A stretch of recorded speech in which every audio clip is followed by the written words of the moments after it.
धर्म और परंपरा आदि पर चर्चा करते हुए अक्सर हम सुनते हैं कि हमारे पितामह या हमारे नाना संस्कृत के विद्वान थे, दिव्यता से मंत्रोच्चार करते थे। हमें ध्यान आता है कि हमने स्वयं दर्जनों लोगों को सोशल मीडिया के मंच पर ऐसा कहते हुए पढ़ा और देखा। तब हमारे मन में यह बात आती है कि भला संस्कृत भाषा के पठन पाठन की स्वाभाविक क्रिया 2-3 पीढ़ी पहले ही क्यों थम गई। इसका एक सर्वस्वीकृत साधारण सा उत्तर तो यही है कि हम अंग्रेजी पढ़ने लगे। अंग्रेजी की लोकप्रियता के सामने संस्कृत भाषा का अस्तित्व ही नष्ट होता चला गया। यहाँ तक कि कुछ प्रगतिशील आधुनिक चेता लोगों ने संस्कृत को मृत भाषा की संज्ञा ही दे डाली। जब उन्होंने संस्कृत को मृत भाषा कहा, तब केवल उसके विकास रुक जाने की घोषणा नहीं की, बल्कि बड़े दर्प से उसकी हजारों वर्ष पुरानी अद्वितीय बौद्धिक संपदा और सतत नवीकरणीय शक्ति को भी सिरे से नकार दिया। Sanskrit is a dead language.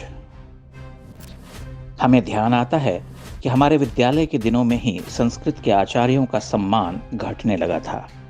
कुछ लोग बहुत सम्मानीय थे, किंतु अधिकांश की पूछ नहीं थी।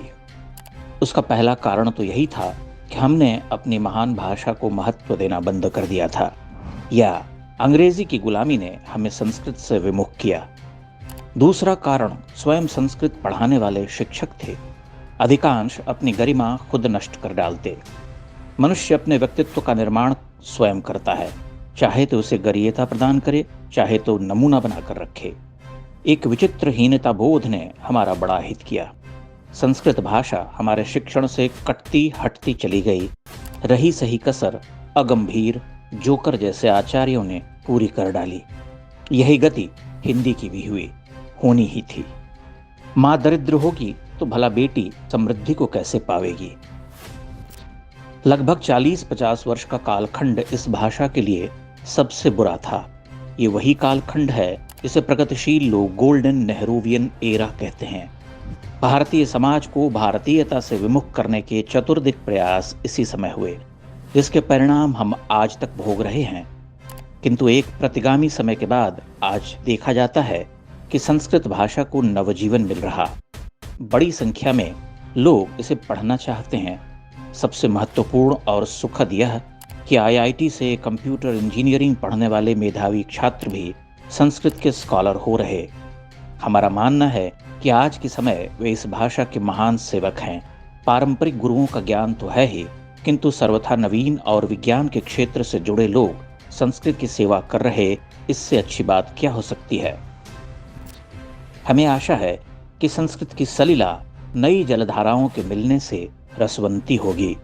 लगभग 10,000 वर्ष का सातत्य जो एक समय टूटने का संकेत कर चुका था, बल्कि उसकी तो मृत्यु की ही घोषणा कर दी गई थी, वह फिर से जी उठा है। जयशंकर प्रसाद के शब्दों में कहा जाए तो संकीर्ण कगारों के नीचे शत शत झरने बेमेल चलने लगे हैं, जो अंततः उसी विशाल नदी को स्रोत समृद्धा कर रहे हैं जिसे हम संस्कृत कहते हैं। हमें भय केवल उन लोगों से है जो संस्कृत पढ़ते पढ़ाते हुए कूप मंडूक होने की शिक्षा देते हैं। आप समझ सकते हैं कि हमारा इशारा किस ओर है। साविद्या या विमुक्तये, संस्कृत भाषा से अधिक मुक्त भला कौन सी भाषा है। यह सूक्ति भी संस्कृत भाषा से ही उपजी है, और इस संसार की सबसे उदारमना उदात्त धवल निर्मल सूक्तियों की रचना भी संस्कृत भाषा में ही हुई है।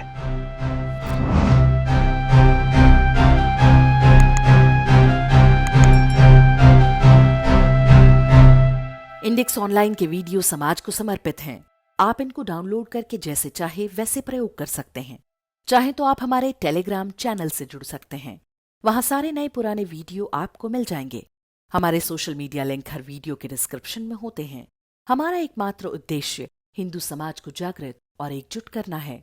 इसमें सहभागी बने। धन्यवाद।